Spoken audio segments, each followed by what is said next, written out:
오신 우리 성도님들께 주님의 큰 축복이 있기를 소망합니다. 우리가 가지고 온 그 모든 기도 제목 주님께서 다 하나하나 들어주시고, 또 우리가 같이 예배하고 말씀 듣고 기도할 때에 주님께서 주실 그 놀라운 기도 제목이 우리 안에 함께하기를 소망합니다. 오늘 본문 들어가기 전에 오늘 본문을 이해하기 위해서는 조금 약간의 역사 지식이 필요합니다. 오늘 우리가 함께 읽은 본문의 에스겔 선지자, 이 에스겔 선지자가 사역하던 시대는 폭풍이 휘몰아치는 그런 시대였습니다.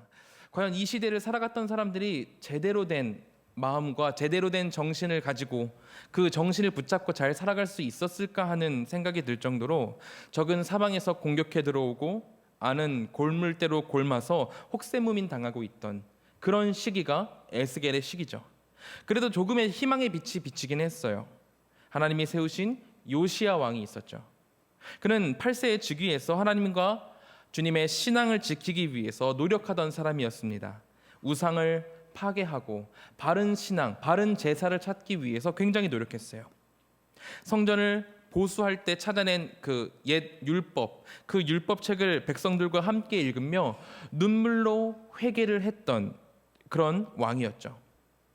백성들은 요시야 왕의 종교 개혁을 통해서 올바른 신앙, 올바른 제사를 알게 되고, 이대로 하나님의 뜻을 살아가다 보면은 우리 안에 또한 다윗의 때와 같은 부흥이 있을 것이라는 기대를 가지고 하나님을 착실하게 잘 섬기며 살아가고 있었습니다. 희망이 생겼던 거죠. 그런데 이 시대 정세가 어떻냐면은 한번 지도를 띄워주시면은 아수르, 저기 초록색 부분이 아수르입니다. 원래 아수르가 굉장히 이 지방을, 이 지역을 사로잡고 있던 때였어요. 그런데 이 아수르가 쇠퇴해지고 빨간색 바벨론 제국이 치고 올라오기 시작하던 때였습니다. 지도를 보시면 아시겠지만 아수르가 지중해 연안을 지배하고 있었어요. 지중해 해변을 지배하고 있었는데, 이 지중해 연안, 이 해변을 차지하고 있다는 것은 무엇을 뜻하냐면은 무역이 굉장히 활발하다는 것을 뜻하거든요. 무역이 활발하다는 것은 또 돈과 어떤 경제적인 이득이 많아진다는 거잖아요. 바벨론은 굉장히 뜨고 있는 시대였기 때문에, 바벨론이 뜨고 있던 시대였기 때문에 바벨론은 아수르의 이 연안 지역들을 침투해서 차지하고자 했습니다. 이 바다를 향한 먹고 먹히는 전쟁이 계속해서 진행이 된 거죠. 이 지역에서 전쟁이 막 일어나고 있을 때 또 저 멀리에서 손가락 빨면서 이 지역을 호시탐탐 노리던 또 세력이 있었습니다. 원래대로라면은 이 지역을 차지하고 있었던 패권의 나라, 바로 애굽입니다. 지금 밑에 잘려가지고 안 보이긴 하는데 저 파란색 부분이 애굽이에요. 애굽이 이제 상황을 딱 보니까 아수르와 바벨론이 서로 싸우고 먹히고 먹고 이러고 있으니까, 이때 이들이 진 빼고 있을 때 뒤에서 딱 치면은 자기들이 패권을 얻을 수 있을 거라 생각을 했습니다. 그래서 애굽이 뭘 하냐면은 지중해 연안에 있던 이 지중해 연안을 따라서 저기 보라색 별 펼쳐 있는 갈그미스까지 올라가려고 합니다. 그 갈그미스로 올라가려고 할 때 어떤 지역을 통과하려고 하냐면은 바로 노란색으로 되어 있는 예루살렘, 유다를 통과하려고 하는 거예요. 그래서 이집트, 애굽이 그래서 유다에게 뭐라고 말을 하냐면은, 야 유다, 너네는 문만 열어줘. 문만 열어줘. 우리가 패권을 잡기 위해서 우리가 넘어갈 건데, 갈그미스까지 갈 건데, 유다 그냥 문만 열어줘. 우리가 예전부터 알던 사이잖아. 그러니까 문만 열어주면은 우리가 갈그미스까지 갈게. 이렇게 말을 합니다. 하지만 유다의 왕이었던 요시야는 이런 황당한 이야기를 들어줄 수 없었죠. 어떤 나라가 자신의 문을 활짝 열어서 적군들을 들여보내겠어요. 요시야 왕은 당당하게 애굽 군대의 앞을 가로막고 섭니다. 문제는 이 전쟁, 애굽과 유대가 했던 이 전쟁에서 요시야가 39살의 나이로 죽고 맙니다. 하나님의 왕이었으며 성전을 다시 보수하고 율법을 재반포하며 울며 통곡했던 그 하나님의 왕이 이상한 데서 죽어버리고 만 거예요. 여기에서 유다 백성들의 첫 번째 충격이 오는 거예요. 하나님의 왕이 뜬금없이 죽어버리자 유대아 백성들의 머리 위에다가 물음표가 하나씩 다 뜨기 시작한 거죠. 뭐지? 이게 뭐지? 이게 하나님의 응답인가? 하나님을 위해서, 주님을 위해서 일을 했는데 유다 왕국의 형편이 더욱더 나빠지고 있는 거예요. 마치 우리가 주님을 더 생각하고 하나님을 위해서 일하고 예배의 감격을 충분히 누렸는데, 눈물을 흘리고 내가 하나님의 영광을 많이 누렸다라고 생각을 했는데, 정작 세상에 나와봤더니 우리의 상황은 아무것도 바뀐 게 없는 거죠. 새벽 기도에 나와가지고 열심히 기도하고 감동을 받고 하나님의 응답을 받아서 기쁜 마음으로 회사에 나갔는데, 여전히 상사는 열받는 모습과 말투로 말하면서 내 화를 돋우고, 집에 갔는데 내 남편은, 내 아내는, 내 자식은, 우리 부모님은 우리의 속을 썩이고 있는 이 변하지 않는 상황, 화가 가득 차고 스트레스가 넘치는 그런 상황이 유다에 있었던 거예요. 또한 더 문제는 상황이 더 나빠지고 있다는 점이었습니다. 요시야 왕이 애굽에게 죽고, 애굽은 유다를 정복해서 자신들의 장기 말로 삼을 만한 왕을 세웁니다. 그렇게 유다는 애굽과 편을 먹게 되고 바벨론을 배척하게 되죠. 바벨론이 그 시대에 굉장히 부상하고 있었음에도 불구하고 유다는 어쩔 수 없이 애굽을 택할 수밖에 없는 그런 상황이었습니다. 결국 그렇게 되다 보니까 바벨론이 유다를 괘씸하게 생각했고 유다를 치고 말죠. 바벨론은 이를 참지 못하고 예루살렘까지 쳐들어와 가지고는 나라의 귀족들, 왕족들, 지식인들을 다 빼다가 포로로 끌고 나가 버립니다. 이게 우리가 잘 알고 있는 1차 바벨론 유수죠. 이때 에스겔도 바벨론으로 끌려가게 됩니다. 그렇게 바벨론으로 끌려간 에스겔은 하나님의 성전이 파괴되고 결국 자신의 나라가 완전하게 망해가지고 돌 위에 돌이 남이 아무것도 없듯이 아무 돌 위에도 건물이 아무것도 남지 않는 그 상황을 직접 목도하고 무너져 버리는 것을 보게 됩니다. 자신의 나라가 그리고 하나님의 성전이 무너지는 것을 보았을 때 에스겔의 심정이 어땠을까요? 이 정도면은 눈물도 말라가지고 나오지도 않을 거예요. 아무런 희망이 없고 공허만 남은 상황. 우리의 인생 속에서 대체 왜 이런 일들이 나에게 일어나는지 묻고 또 물어도 대답이 없어서 원망하고 절망하는 그런 상황. 그것이 바로 에스겔의 상황이었습니다. 그래도 에스겔이 1장부터 보면은 자기가 포로로 끌려오긴 했지만 그때부터 계속 주기적으로 하나님께서 에스겔에게 말씀을 주세요. 어떤 신탁을 계속해서 내려주십니다. 힘든 상황이긴 했지만 하나님의 말씀을 그렇게 계속 받아왔어요. 하나님께서 살아계시는 것, 그것 하나는 경험하면서 살아갈 수 있었습니다. 그런데 39장을 끝으로 하나님의 말씀이 끊기는데 그게 12년간입니다. 이미 나라와 성전은 멸망하고 포로로 끌려온 그발 강가에서 포로로 잡혀온 동포들과 고국을 바라보면서 소망을 잃고 멍하니 바라만 보고 있는 게 12년이었던 거예요. 모든 것들을 다 잃고 아무것도 없는 상태에서 집도 성전도 잃어버린 동포들과 그발 강가에 서가지고 멍하니 예루살렘을 바라보면서 눈물을 흘렸던 게 12년이었습니다. 그의 정신과 삶이 얼마나 무너져 내렸을지 감도 잘 오지 않습니다. 마찬가지로 우리 성도님들, 저보다 앞서 신앙을 시작하신 우리 신앙의 선배님들의 지난 이야기들을 가끔씩 들을 때가 있어요.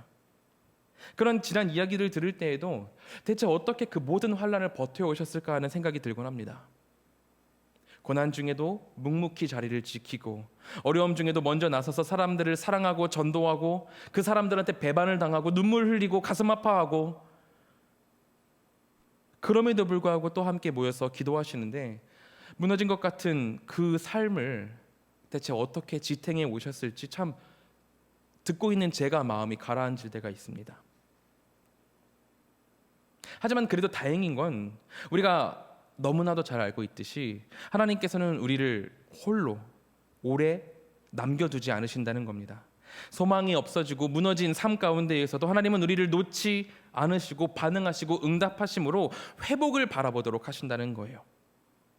에스겔이 그발 강가에 서서 12년 동안 눈물을 흘리면서 서 있었을 때 하나님은 그에게 다시 말씀하셨습니다. 40장부터 48장에 이르기까지 에스겔서에 나오는 응답 중 가장 긴 응답이 오늘 이 본문을 통해서 에스겔의 몸을 휘어감고 있는 거예요. 이 응답의 중요한 핵심 부분이 바로 오늘 우리가 함께 읽은 에스겔 47장의 말씀들입니다. 본문 47장 1절을 보면 이렇게 나와요. 그가 나를 데리고 성전 문에 이르시니 성전의 앞면이 동쪽을 향하였는데 그 문지방 밑에서 물이 나와 동쪽으로 흐르다가 성전 오른쪽 제단 남쪽으로 흘러내리더라. 하나님은 에스겔에게 47장 이전까지 40장부터 46장까지 환상 중에 성전을 찬찬히 하나하나씩 다 뜯어가면서 보여주십니다. 그리고는 갑자기 에스겔을 데리고 성전 문 앞으로 가시는 거예요. 그러게 이르게 하시고서는 이 광경을 보게 하시는 거죠. 성전 동쪽 문 밑에서 물이 졸졸졸졸 흐르는 그 광경, 이 광경을 보게 하십니다. 이 성전 동쪽 문이라는 것은 성경적으로 매우 중요한 의미를 가지고 있어요. 왜냐하면 창세기에서부터 에덴의 입구, 아담과 하와가 쫓겨난 후에 다시 들어오지 못하게 그룹들의 불칼로 막아놓은 입구의 방향이 에덴의 동쪽이거든요. 우리가 회복해 나가야 되는 그 방향이 입구가 동쪽에 있다는 거죠. 또한 출애굽기 성막 시대에 그때에 성막의 입구가 향해 있는 방향도 동쪽이었습니다. 하나님께서 이스라엘 백성들에게 직접 출입하시는 통로가 입구가 동쪽이었던 거예요. 에스겔 44장 1절부터 2절은 이렇게 얘기를 합니다. 제가 읽겠습니다.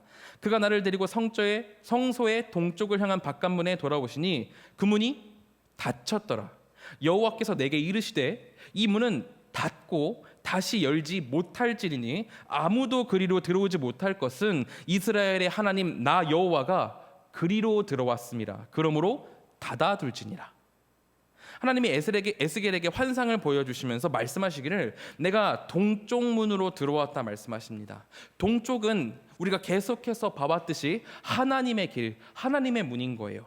그런데 방금 읽은 44장 2절에 뭐라고 나와 있냐면은 내가 동쪽 문으로 들어왔기 때문에 그 동쪽 문은 닫고 다시 열지 못하며 아무도 그리로 들어가지 못할지라라고 말씀하십니다.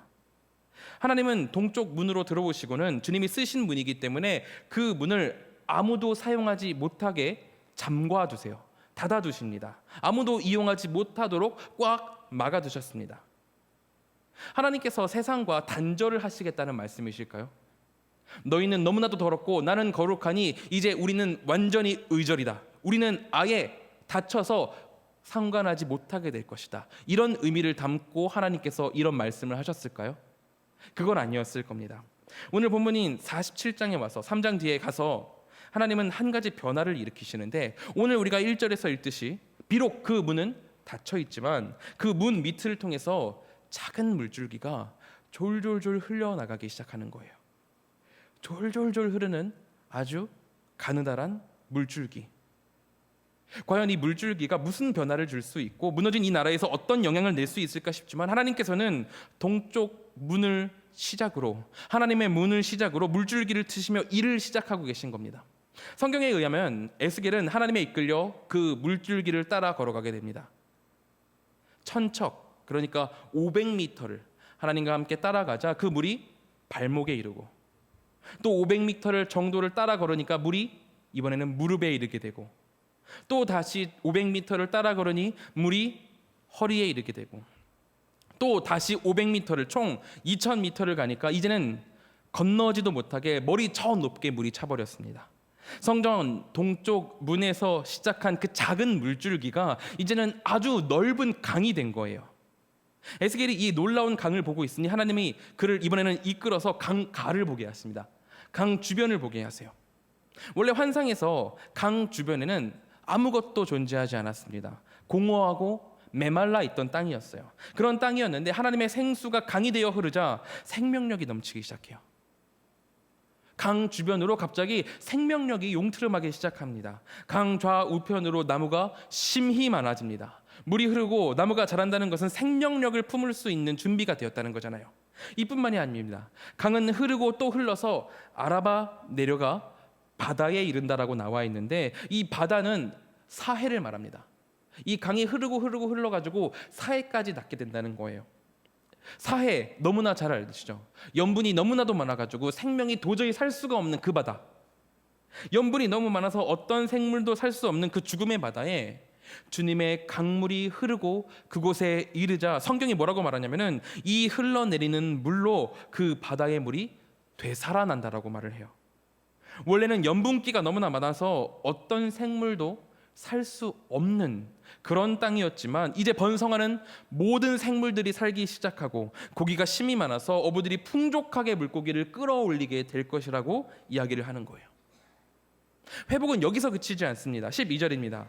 강 좌우가에는 각종 먹을 과실나무가 자라서 그 잎이 시들지 아니하며 열매가 끊이지 아니하고 달마다 새 열매를 맺으니 그 물이 성소를 통하여 나옴이라. 그 열매는 먹을 만하고 그 잎사귀는 약의 재료가 되리라. 강가 옆에 나무와 가실들이 열리는데 그 열매는 먹을 만하고 또 그 잎사귀는 약의 재료가 된다고 나오죠. 성전 동쪽 문에서 졸졸졸졸 흐르던 그 작은 물줄기가 500m가 지나자 발목에 이르고 또 이르자 허리에 이르고 또 2000m를 지나서 강이 되고 바다가 되고 생명력이 넘쳐서 물고기가 자라고 나무가 자라더니 그 생명력은 잎사귀에까지 저장되어서 사람을 고치는 약재료가 될 것이라고 놀라운 능력에 대해서 이야기를 하고 계신 거예요. 지금 현실에서 에스겔이 서 있는 곳은 예루살렘에서 저 멀리 떨어진 이방의 그발 강가이고 아직 어떤 회복의 낌새조차 느낄 수 없었던, 볼 수 없었던 그런 시대였지만 하나님께서는 주님의 백성들을 무너진 그 상황 속에 홀로 남겨두지 않으시고 작은 물꼬를 통해, 너희들은 알아차리지도 못할 수 있는 작은 물꼬를 통해 물줄기를 흐르게 하시고 그게 강이 되게 하고 생명이 너에게 넘치는 바다로 만들어 갈 것이라는 비전을 오늘 에스겔에게 보이고 계신 겁니다. 마찬가지로 우리가 지금 겪고 있는 모든 환난들, 우리가 삶을 살다가 보면은 많은 환난들을 겪게 되잖아요. 그 환난들이 객관적으로 많이 힘들다, 어렵다, 이거는 둘째치고 우리가 경험하는 그 모든 환난들은 우리에게 있어서 가장 최악의 환난들입니다. 너무나도 어렵고 힘이 들죠. 이 모든 환난들이 너무나도 힘들고 어렵지만 하나님은 참고 인내하며 하나님을 바라보는 자에게 주님의 물꼬를 트시고 발목을, 무릎을, 허리를, 머리 저 꼭대기까지 다 덮는 충만한 은혜로 채워주실 것을 우리에게 약속해 주시고 있는 겁니다. 그리고 너무나도 중요한 것은 이 약속이 이미 우리 주 예수 그리스도를 통해서 우리에게 성취되었다는 거예요. 이 비전은 예수님의 말씀을 통해서 성취되는 것을 볼 수 있습니다. 요한복음 7장 37절부터 39절입니다. 우리 함께 성경책을 펴서 찾아봤으면 좋겠습니다. 요한복음 7장 37절부터 39절의 말씀입니다. 요한복음 7장 37절로 39절 말씀입니다. 제가 읽지 않고 우리 모두 함께 읽도록 하겠습니다. 시작. 나를 믿는 자는 성경의 이름과 같이 그 배에서 생수의 강이 흘러나오리라 하시니 이는 그를 믿는 자들이 받을 성령을 가리켜 말씀하신 것이라. 예수께서 아직 영광을 받지 않으셨으므로 성령이 아직 그들에게 계시지 아니하시더라. 예수님께서 말씀하세요. 성경의 이름과 같이. 이 성경은 우리가 함께 읽은 에스겔을 의미합니다. 에스겔서에서 말한 것 같이 배에서, 성도들의 배에서 강이 흘러나올 것이라 말씀하세요. 오늘 보면 에스겔서에서는 성전에서 물이 흘러나왔었습니다. 어디에서 흘러나왔다고요? 성전에서 흘러나왔어요. 그런데 예수님은 뭐라고 말씀하시냐면은 우리의 배에서 생명의 물이 흘러나온다고 말씀하세요. 결국 이것을 우리가 대조해서 살펴보다 보면은 결국 예수님은 생명력이 넘치는 그 강과 바다, 그것, 생명력이 넘치는 그 강이 흐르는 성전과 그리고 우리 배, 그러니까 성령님이 함께 하시는, 성령님이 살아계시는 우리의 마음, 우리의 가슴, 그곳에서부터도 생명력이 넘치는 물이 흐르니까 성전과 우리를 동일시하고 계신 거예요. 우리 한 사람 한 사람이 성령께서 역사하시고 성령께서 머물고 계신 성전이라 말씀하시고 계신 겁니다. 그 성전 안에서 성령님으로 말미암아 우리 안에서 작은 물꼬들이 틀어나가고 있다고 오늘 예수님께서 말씀하신 거예요. 결국 예수님은 생명력이 넘치는 그 강과 바다를 성령 충만함과 연결짓고 계신 거예요. 이것은 우리 그리스도인들에게 너무나도 중요한 가르침을 줍니다. 절대 놓치지 말아야 될 중요한 것, 그것은 나무를 심이 많게 하고 고기가 심이 많게 하고 우리로 생명력을 충만하게 느끼게 하는 그 시작이 우리 마음 가운데 계신 성령님으로부터 시작하게 된다는 거예요. 반대로 생각하면은 우리 마음 가운데의 성전 가운데 계신 그 성령님이 우리 마음 가운데 계시지 아니하면 우리는 생명력을 잃은 존재, 물을 잃은 존재, 죽은 존재가 된다는 겁니다. 삶에 소망이 없고 문제가 너무나도 커서 어떻게 해결할지 모르겠고 우울하고 포기하고 싶은 마음이 우리 안에 매번 들곤 해요. 제가 지금 말하는 게 이렇게 힘든 걸로 인해서 우울증 약이 필요가 없고 정신과가 필요 없다 이런 거 못 이겨내면은 그거 사람은 신앙이 없는 거다 이런 거를 말하는 것이 아닙니다. 충분한 상담과 약을 먹는 거 이런 것들은 중요한 일이에요. 하지만 제가 확실하게 이야기할 수 있는 것은 진정으로 성령 충만한 자에게는 생명력이 넘쳐 흘러서 죽음의 일들이 발생하지 않는다는 거예요. 성령 충만하여서 주님으로부터 흐르는 강과 바다로 가득 메운 자에게는 주님의 흘리시는 생수로 말미암아 생명력이 넘쳐 흘러서 어떠한 고난도, 어떠한 환난도, 병과 어떤 나를 무너지게 하는 그 모든 것들도 다 이겨낼 수 있는 힘을 얻게 된다는 거예요. 제가 오늘 에스겔 이 복잡하고 어려운 이야기를 꺼내면서 우리 성도님들과 나누고 싶은 이야기는 이겁니다. 우리 인생을 살면서 고난의 길을 지날 때 홀로 걷는 것 같고 무너지는 것 같은 심정을 느끼더라도 그것이 하나님이 우리를 내버려 두셔서 그런 게 아니라는 거예요. 혹은 관심이 없으셔서 우리를 그냥 내팽겨 쳐두신 게 아니라는 겁니다.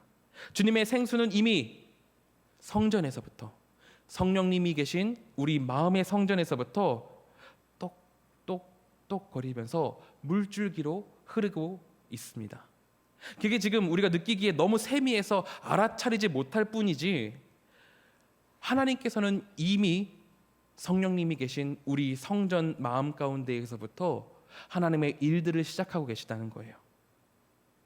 하지만 이내 그 가는 물줄기는 발목과 허리 그리고 머리 저 끝까지 채워질 정도로 큰 강이 되고 바다가 될 것입니다. 다만 우리가 해야 될 것은 이 놀라운 계획에 대한 소망과 간절함을 가지고 하나님 앞으로 나아가는 것, 그것뿐이라는 거죠. 우리는 2020년부터 코로나로 인해서 모두가 다 예배의 무너짐이라는 큰 위기를 겪었습니다. 비계골짜기에 백석교회, 흑석동교회, 한가람교회가 세워지고 한 번도 쉬지 않고 이어져 오던 이 예배가 중단함을 당하고 파괴되었어요. 그때 우리가 느꼈던 상심이 얼마나 컸었나요?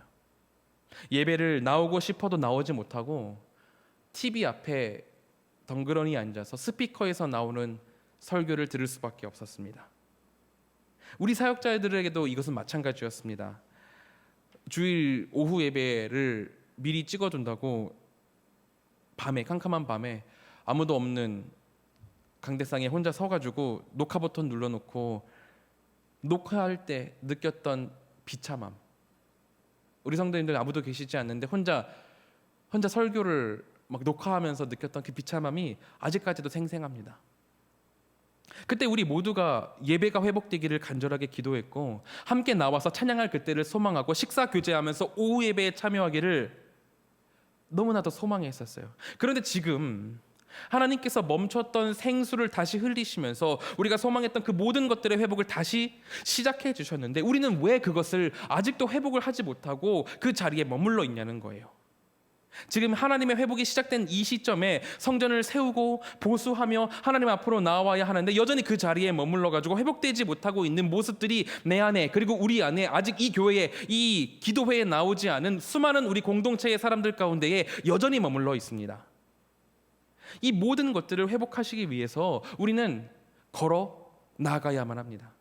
작은 물줄기에서부터 더 나아가서 500m를 걸어가서 또 500m를 걸어가서 또 500m를 걸어가서 마지막으로 한 번 더 500m를 걸어 나아가 주님의 생수가 머리끝까지 차오르도록 내 힘 닿는 데까지 주님이 보여주실 그 광경을 보기 위해서 우리는 최선을 다해서 걸어 나가야 돼요.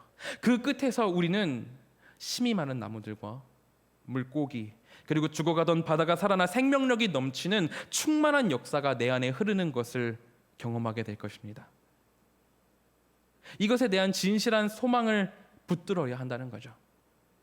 지금은 비록 아무것도 아닌 것 같은 작은 물줄기지만 거기서 실망하지 않고 에스겔을 인도하던 하나님, 그 하나님이 나의 하나님이심을 신뢰하고 함께 걷고 또 걸어야 합니다.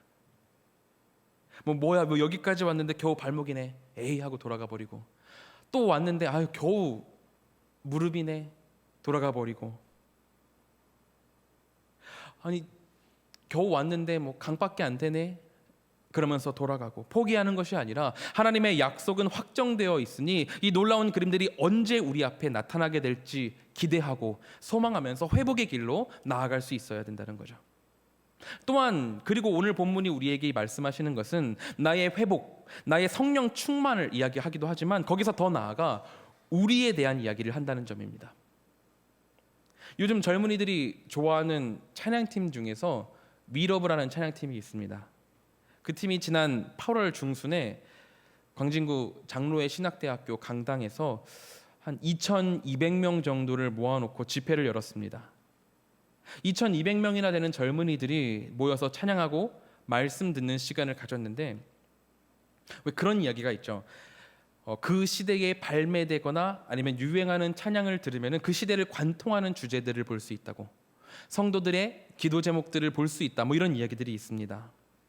찬양이 성도들의 마음을 만지고 하나님 앞으로 나오도록 돕는 역할을 하다 보니까 그 시대에 나오는 찬양, 유행되는 찬양이 그 시대의 성도들의 마음을 대변한다는 이야기예요. 지난 코로나 시기에는 전 세계적으로는 영어권이나 스페인어권에서는 웨이메이커라는 찬양이 굉장히 유명했었습니다. 한국어로 번역하면 길을 만드시는 주라는 찬양인데, 코로나로 인해서 예배가 무너지고 그리고 삶이 무너져서 앞길이 막막하고 보이지 않았던 거예요. 하지만 우리 하나님께서는 없던 길도 내주시고 성도를 인도하시는 분이라는 그 고백이 웨이메이커라는 그 찬양 안에 있었던 거죠. 세계의 수많은 성도들이 웨이메이커라는 찬양, 길을 만드시는 나의 주라는 고백을 하면서 그 코로나 기간을 위로받고 하나님 앞에서 나아갈 수 있었습니다. 그리고 한국에서도 비슷하게 우리가 자주 부르는 은혜라는 찬양이 참 많이 입에 올려졌었습니다.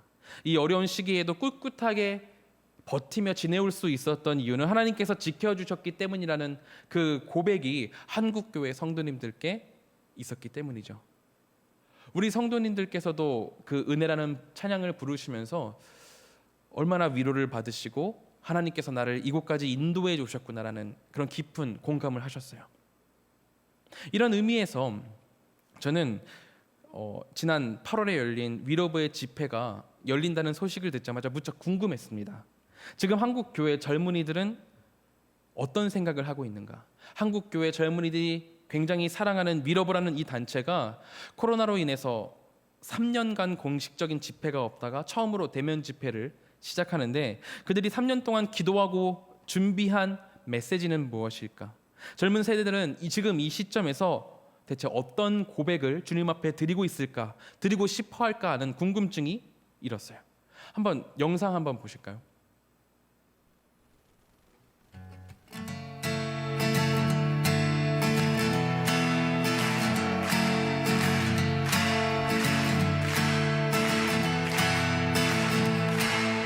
사랑하는 형제자 우리 모두 다 참 마음과 온전한 믿음으로 나가자. 서로 돌아보며 사랑과 선행을 행하며 그날이 가까울수록 우리 더 나가자. Oh, yeah.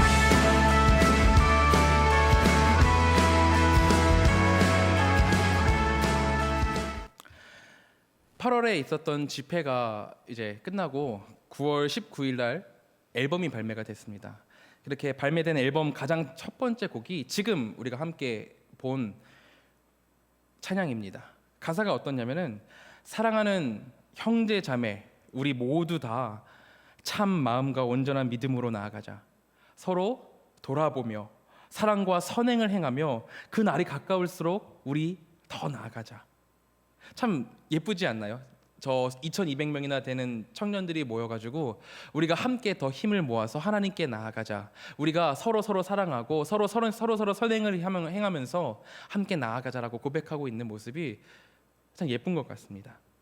제 개인적으로는 이 찬양을 딱 처음 들으면서 굉장히 감사했어요. 이들이 우리 공동체에 대한 이야기를 하고 신령과 진정으로 하나님이 주실 소망을 기억하며 함께 나아가자는 고백을 한국 교회의 젊은이들에게 제시하고 함께 찬양한다는 게 굉장히 은혜롭더라고요. 오늘 본문도 다르지 않습니다. 오늘 본문도 이야기를 해요. 졸졸 흐르던 작은 물이 큰 강이 되고 그 옆에 심히 많은 나무를 내며 동물들이 깃들 숲을 만들어냅니다. 그리고 그 나뭇잎은 약재가 되어서 병든 자를 치유하고 회복시키죠.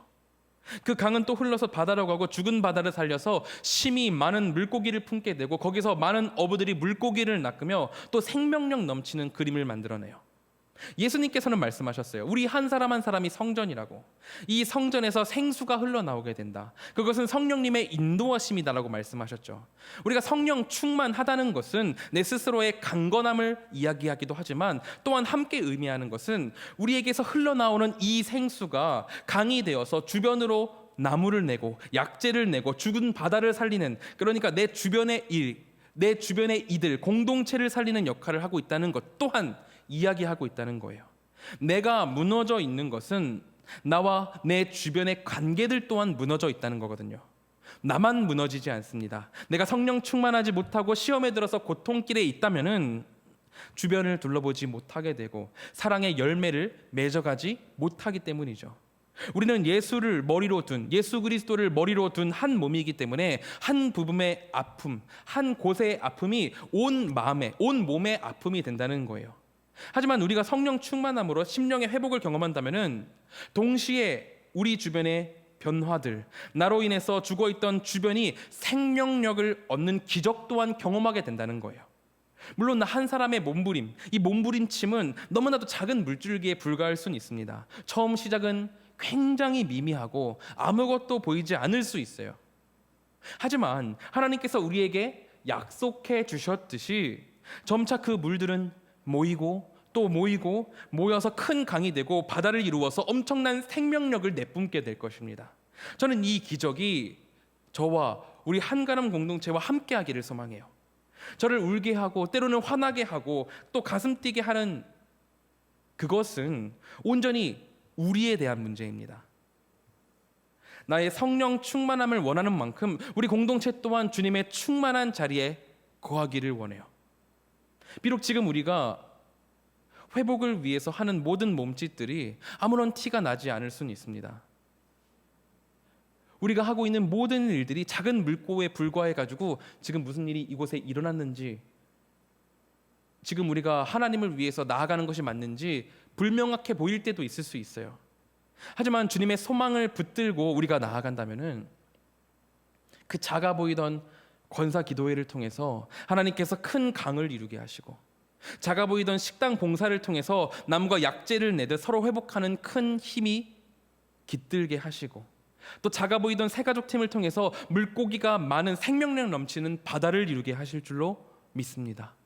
작은 사랑, 소망, 믿음 교구, 미약한 주일학교 공동체를 통해서 지금 제가 얘기를 다 하지 못한 우리 공동체 모든 곳곳을 통해서 작은 물가로부터 큰 강, 큰 바다를 이루게 하시고 생명력이 넘쳐 충만함을 느끼게 될 줄로 믿습니다. 하나님께서 우리 공동체 가운데 그 일을 행하실 것이고, 우리는 다만 그 길을 향해서 100m든 500m든 2000m든 5km든 계속해서 주님의 물이 우리의 머리끝까지 차오르도록 나아가는 것, 그것이 우리에게 맡겨진 일일 것입니다. 우리가 이것을 기억하면서 함께 기도하도록 하겠습니다.